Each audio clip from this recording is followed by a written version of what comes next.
mbokk yi ñoo ngi leen di nuyu amaan mbégte lool di kàttan yéen ci xibaaru météo yi li gën a fës ci xibaaru météo yi mooy tàngaay woo xamante ni wàññeeku na bu baax booleeg jant boo xam ne fenk na maanaam boo leen xoolee ci bët gànnaar bi ak sowu réew mi asamaan si daanaka niir yi wàññeeku na bu baax am nañu ay niir daanaka ci bët saalum bi mais niir yi wàññeeku na tuuti ci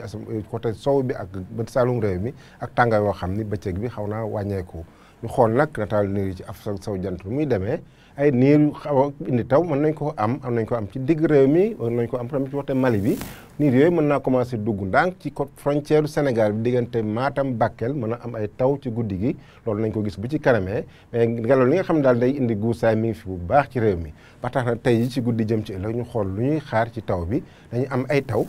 taw ci côté bët saalum réew mi diggante Ziguinchor Sédhiou Kolda ba côté Kaffrine foofu nañ fa am ay taw yu xaw a yem nañ am ay taw kon diggante Tambacounda ak Kédougou diggante bët saalum boobu sax mooy gën a féex ci guddi gi parce que ñaar fukki degré ñeent rek lay am bu ñu xoolee Sédhiou Kolda ba côté fële ca Kédougou bu ñu demee ma ci bët gànnaar bi nag ñu xool tekkaaral ak asamaan soo xam dina niis lool asamaan si na xaw a niis lool ci côté Fatick mën fa am ay taw yu xaw a yem penku bi tamit asamaan si dafa niis lool diggante Ndar Podor ba Matam ba Bakel foofu ay taw yu xaw a yem mën nañ koo am parce que bët guusaay bi nga xam dafay jóge Mauritanie mën naa laal gox-goxaanu yooyu Linguère na am asamaan su xaw a leer ba côté Ndakaaru sax asamaan su xaw a leer lay am Ndakaaru sax dina bokk ci gox yi nga xam ne day gën a tàng ci guddi gi parce que na am ñaar fukki degré juróom mais raw gàddu gi nañ ko am fële ca Ndar na am ñaar fukki degré ak juróom-ñaar ñu xool nag bëccëgu ajuma gi nu muy demee maanaam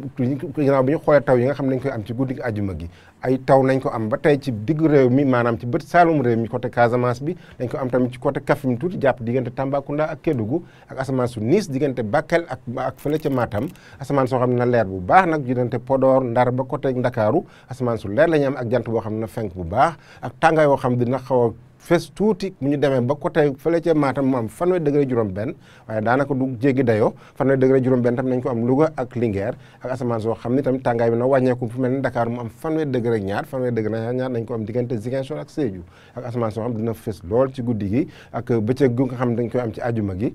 ay tàngaay yoo xam ne daanaka du weesu fanweer degré ak juróom benn donc mbokk yi loolu lañ tënkoon tey ci xibaar yi ci toolu gerte bu rafet bii lañ leen tàggoo di tënkaat tuuti rek li ñu wax ay taw nañ ko xaar ci bët saalum réew mi ak penku réew mi ak asamaan soo xam ne nag jant bi na fenk lool ëllëg ci ajuma gi ci penku sow réew mi ak bët gànnaar réew mi mbokk yi loolu lañ leen indiloon tey mais bu leen fàtte dem suñu page pour ay information yi ñu gën a ràññale ñu leen jox dig daje ba suba ak jàmm wasalaam